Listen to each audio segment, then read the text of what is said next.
তো বন্ধুরা আজকে আবারও নিয়ে এলাম মাছের ডিমের আরেকটা রেসিপি। তো দেখো কিছুটা মাছের ডিম আমি নিয়ে নিলাম। তো আর তার মধ্যে দেখো কিছুটা পরিমাণ পেঁয়াজ কুচি আর লঙ্কা কুচি দিয়ে দিলাম। আর অনেকটা পরিমাণ দিলাম যেহেতু মাছের ডিমটা আমি বড়া করবো এই মুহূর্তে।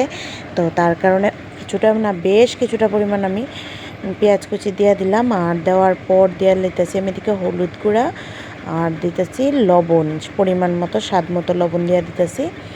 দেওয়ার পরে এইটারে আমি ভালো কইরা একদম মাখালামো। আর তার মাখার একটু আঠা আঠা ভাবের লিগে আমি দিতেছি কিছুটা বেসন। তো কিছুটা বেসন, অল্প পরিমাণে বেসন আসলো আমার কাছে, এটাই দিয়ে দিলাম। আর এদিকে কড়াই বয়াইতেছি, গরম হইতে থাকুক, মাঝখানে তেলও দিয়ে দিলাম। আর আমি এদিকে কিছু মিক্সিতে মশলা নিয়ে নিলাম, জিরা পাউডার, লঙ্কা গুঁড়া, তারপর টমেটো কুচি, পেঁয়াজ কুচি, তো সমস্ত কিছু দিয়ে আমি মিক্সিটাও পেস্ট করে নিলাম। আর এদিকে দেখো ভালো করে মাইখা নিলাম। মাইখার সঙ্গে সঙ্গে আমি তেলটাও গরম হয়ে গেছে, কিছুটা বড়া ছাড়তাছি। তো দেখো ধোয়ার লেগে আর কিচ্ছু দেখা যাইতেছে না।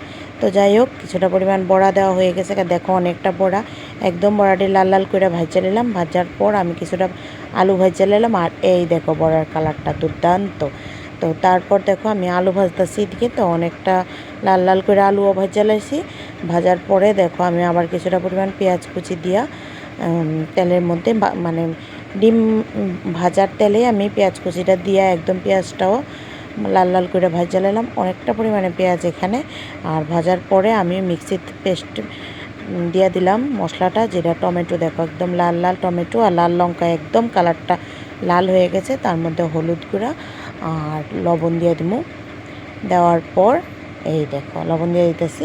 তারপর এখন মশলাটারে ভালো করে তেল ছাড়া অবধি এটারে ভাজতে থাকো। তো অনেকটা সময় ধরে ভাজতেছি। আর আমি এক হাতে মোবাইল নিয়েছি আর এক হাতে রান্না করতেছি। তো ভিডিওটা একটু বেশি সুন্দর হয়েছে না, তোমরা কিছু মনে করো না। তো আমি তো ঘরে রান্নাবান্নাই তোমরা লোকে শেয়ার করি, তাই না? তো এর লেগা ভাবি যে সবাই আমার নিজের ঘরের লোকের মতোই। তো একটু মানে গুছিয়ে দেখাও। তো তারপর ভাজা আলু দিয়েও আমি দিয়ে লিতেছি। দেখো ভাজা আলু দেওয়ার পরেও আলুটার সঙ্গেও মশলাটা আরও ভালো করে ভাজা নিলাম। তো একদম শুকনা শুকনা হয়ে যাওয়ার পরে আমি ওই ভাজা অবস্থায় পাশে কিন্তু আমি বসাই দিছি আবার গরম জল। তো দেখো গরম জল হয়ে গেছে আমার সসপ্যানে। তারপর দিয়ে দিলাম গরম জল। দেওয়ার পরে আমি ঝোলটা ফোটা পর্যন্ত আমি একটু অপেক্ষা করবো। তো ধরো 5-7 মিনিট আমি ঝোলটা ফুটতে অপেক্ষা করবো। তো দেখো অনেকটা পরিমাণে জল দিছি, কেননা মাছের ডিমটি যখন দিব তখন তো জলটা অনেকটা টাইনা যাবো। তো দেখো এই দেখো ঝোলটা মোটামুটি শুকাইয়ে গেছে, আর মাছের ডিম দিয়েও আমি দিয়ে দিছি। তো আমার রান্নাটা কীরকম হইলো অবশ্যই তোমরা কমেন্টে জানাইও।